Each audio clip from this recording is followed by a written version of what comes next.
I was 19 years old when I first set foot in France.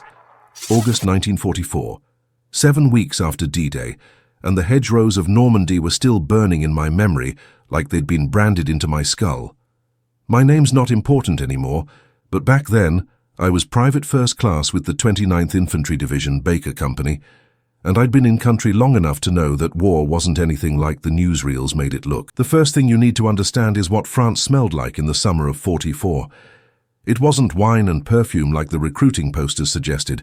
It was diesel fuel mixed with rotting livestock, cordite, and death that had been sitting in the August heat for too long. The roads were lined with dead horses, blown apart German vehicles, and buildings that used to be homes. Every village we passed through was either rubble or close to it. I'd landed on Omaha Beach on D-Day +7, which meant I missed the worst of it, but still caught enough hell to last a lifetime. Lost my best friend Jimmy Castellano to a German 88 on Day 3 inland. Watched Sergeant Morrison get cut in half by MG-42 fire in a sunken road outside St. Lo. By the time we were pushing east toward the German border, I'd stopped counting the dead. You had to, or you'd lose your mind. My platoon sergeant was a guy named Thompson, career Army, been in since before Pearl Harbor. He was from Oklahoma, had this slow drawl that made even bad news sound almost reasonable. He told me once, sitting in a foxhole while German artillery screamed overhead, "Kid, the thing about war is nobody tells you about the waiting, or the boredom, or how you'll do things you never thought you were capable of, and you won't even remember making the choice." I didn't understand what he meant then. I do now. We'd been advancing for weeks, pushing the Germans back village by village, field by field. The bocage fighting in Normandy had been hell. Those hedgerows were like natural fortifications, and every field was a potential death trap. We'd lose guys to snipers, to hidden machine gun nests, to 88s that would blow a Sherman tank apart before you even heard the shot. The Germans were falling back, sure, but they were making us pay for every yard. By late August, we were somewhere south of Argentan, part of the effort to close the Falaise pocket. The Germans were trying to escape east, and we were trying to trap them. The fighting was intense, confused, desperate. Command kept pushing us forward, and we kept taking casualties. I remember thinking that France was supposed to cheer when we arrived, but mostly what we got was empty villages and scared civilians hiding in cellars. Then came September 3rd, 1944. I remember the date, because it was exactly 3 months since D-Day, and someone in the platoon made a joke about it being our anniversary. We were part of a mechanized column pushing northeast, trying to maintain contact with fleeing German units. We'd been on the move for 18 hours straight, grabbing sleep on the back of half-tracks when we could, eating K-rations and drinking water that tasted like the jerry cans it came in. The village was called Sainte-Marie-du-Mont, not the famous one near Utah Beach. This was a different Sainte-Marie, smaller, tucked into a valley with a stone church that had probably stood there since the Middle Ages. Intelligence said the Germans had pulled out during the night, and we were supposed to secure it and set up defensive positions in case they counterattacked. We rolled in around 800 hours, and at first it looked like every other village we'd taken. Quiet. Too quiet. The buildings were mostly intact, which was unusual. No obvious damage from artillery or bombing. Just empty streets and shuttered windows, and that feeling you get when you know people are watching you, but you can't see them. Lieutenant Carson, our platoon commander, was a 90-day wonder from Ohio, fresh out of OCS, and trying real hard to prove he knew what he was doing. He ordered us to dismount and clear the building systematically. Standard procedure. We'd done it 100 times. You move in pairs, cover each other, check every room, every corner, every shadow where someone might be hiding with a Panzerfaust or a machine pistol. Thompson took me and 3 other guys, Rodriguez, a rifleman from Texas, Mackenzie, our barman from Maine, and Kowalski, who carried the radio, and we started working our way down the main street. It was dead silent, except for our boots on the cobblestones and the distant rumble of artillery somewhere to the east. The church bells weren't ringing. Nothing was moving. Then I heard it. A door creaking open. We all froze, weapons up, safeties off. My heart was hammering so hard I thought the Germans could probably hear it from the next village over. But it wasn't Germans. It was an old woman. Had to be 70, maybe older, wearing a black dress and an apron, her hair pulled back in a bun. She stood in the doorway of what looked like a bakery, and she just stared at us. Her face was lined and weathered, and her eyes, God, her eyes were empty, like she'd seen so much that nothing could surprise her anymore. Thompson lowered his rifle slightly and said, "Bonjour, madame." His French was terrible, but it was something. The woman didn't move, didn't smile, just kept staring. Then, slowly, like a dam breaking, doors started opening all down the street. More people emerged. Old men, women, a few children. Not many children. Most had probably been evacuated or were hiding in cellars. They stood in their doorways and looked at us with these expressions I'd never seen before. Not quite joy, not quite relief, something harder to define. Rodriguez muttered, "Jesus, Sarge, what do we do?" Thompson didn't answer right away. He was scanning the windows, the roof lines, anywhere a German sniper might be waiting, because that's what war does to you. Even when you're supposed to be the liberators, you're waiting for the shot that kills you. Then a man stepped forward. He was maybe 45, wearing work clothes and a flat cap, and he had tears streaming down his face. He said something in rapid French that none of us understood, and then he grabbed Thompson's hand and kissed it. Actually kissed it, like Thompson was the Pope or something. Thompson looked about as uncomfortable as I'd ever seen him. More people came out. They surrounded us, touching our uniforms, our helmets, our weapons. The women were crying. The men were shaking our hands so hard it hurt. Someone brought out wine, actual wine, in bottles that probably cost more than my monthly pay. Someone else brought bread. Real bread, not the sawdust rations we'd been eating. And for about 5 minutes, I felt like we were actually doing something good. Like all the shit we'd been through, all the guys we'd lost, all the things we'd done and seen. Maybe it meant something. Maybe we really were liberating these people. Maybe the newsreels were right after all. That's when I saw the girl. She was maybe 16, 17 years old. Pretty in that way that war makes you forget exists. Dark hair, pale skin, wearing a simple blue dress. She was standing apart from the crowd, back against a wall, and she looked terrified. Not happy, not relieved, terrified. I caught Thompson's eye and nodded toward her. He saw her too, and I watched his expression change. The smile he'd been forcing for the crowd disappeared, and he went cold, professional. He handed his wine to Rodriguez and said quietly, "Keep the crowd happy, I'll be right back." I followed him because that's what you do. You don't let your sergeant go anywhere alone, not in a combat zone. We walked over to the girl, and as we got closer, I could see she was shaking. Her hands were clasped in front of her, and she was looking at the ground like she wanted it to open up and swallow her. Thompson said gently, "Mademoiselle?" She flinched like he'd hit her. Then she looked up, and I saw her eyes were red from crying. She said something in French, too fast for me to catch any of it, and then she pointed down a narrow alley between two buildings. Thompson and I exchanged glances. This felt wrong. Everything about it felt wrong, but we followed her pointing finger, hands on our weapons, and walked into that alley. What I saw there is something I've tried to forget for 70 years, but it's burned into my memory like a photograph you can't throw away. There were 3 people on the ground, 2 men and a woman, all dead. They'd been beaten to death recently. You could tell by the blood still being wet, by the way the bodies were positioned, by the smell that hadn't had time to get really bad yet. The men were middle-aged, wearing what looked like business clothes. The woman was older, maybe 50, in a nice dress that was now torn and stained red. Behind us, the girl said something in French. Her voice was flat, emotionless, like she was reading from a script. I didn't understand the words, but I understood the tone: shame, guilt, horror. Thompson turned back to her and said, "Collaborateurs." He knew enough French for that. She nodded. Tears were streaming down her face now, but she wasn't making any sound. She just nodded and kept nodding like she couldn't stop. From the main street, we could hear the celebration continuing. People were singing now. La Marseillaise, I think, though I didn't know the song then. Laughter. Wine bottles clinking. Joy. And here in this alley, 3 corpses cooling in the morning sun.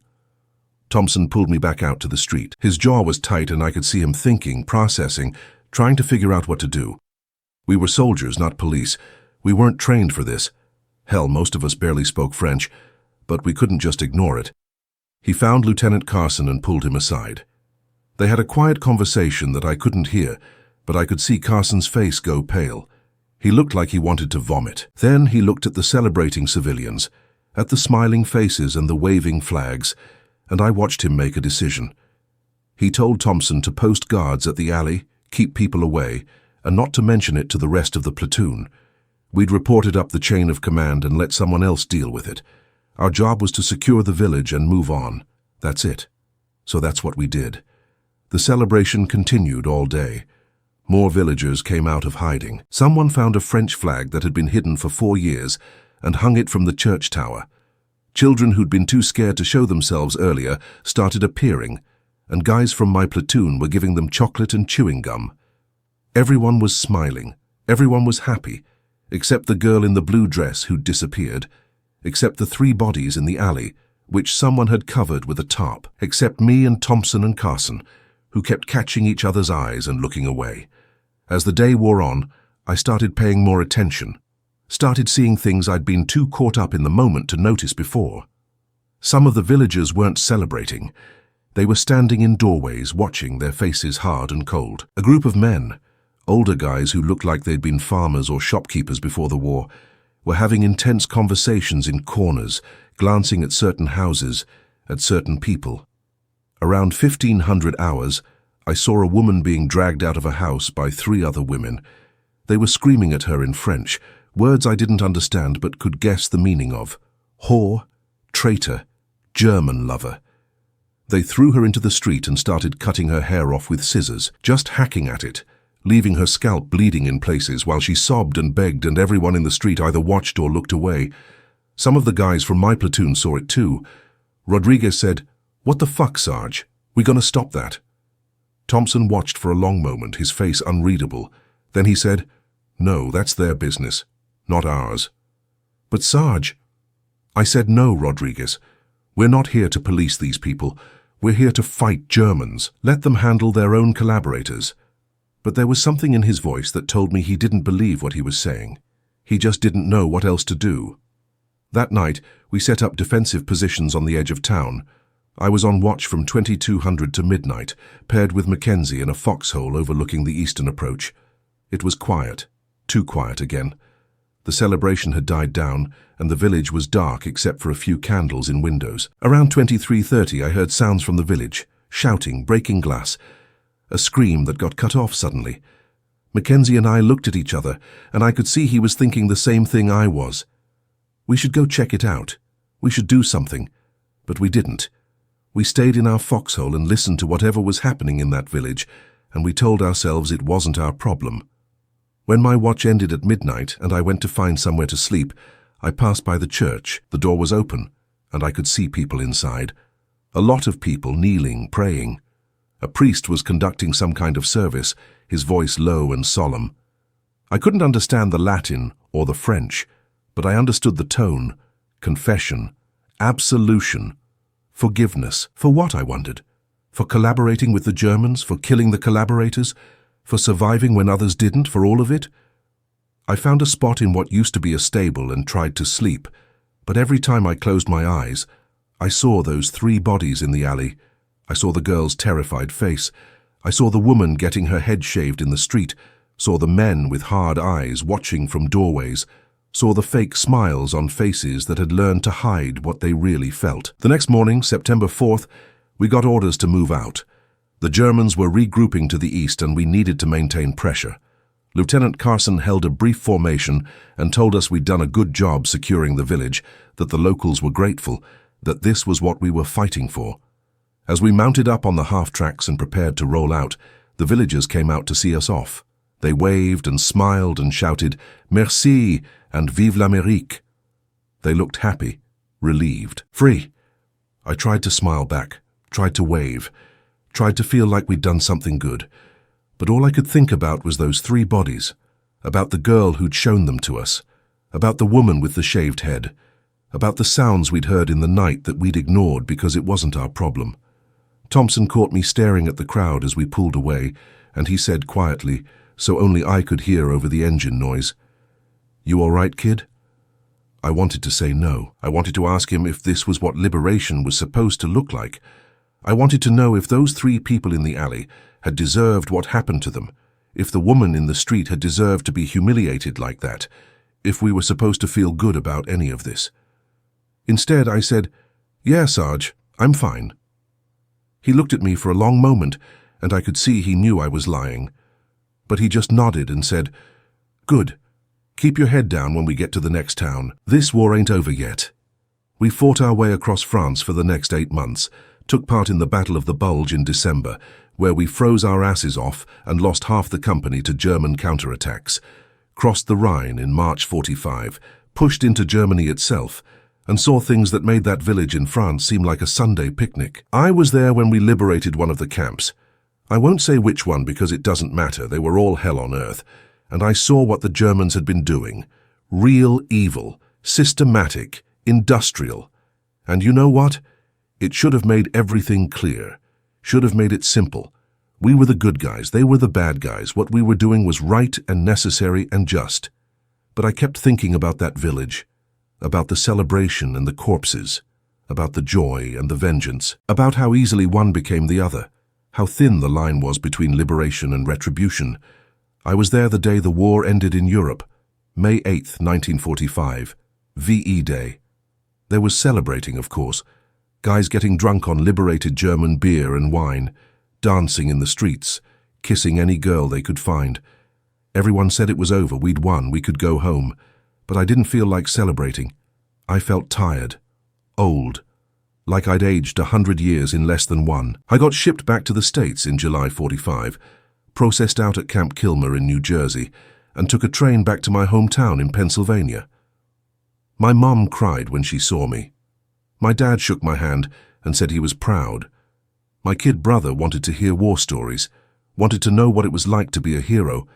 I told him it was fine, that I was glad to be home, that the French people were grateful and the Germans were defeated and everything turned out okay. I didn't tell him about Sainte-Marie-du-Mont, didn't tell him about the bodies in the alley, or the woman with the shaved head, or the sounds we'd heard in the night that we'd ignored.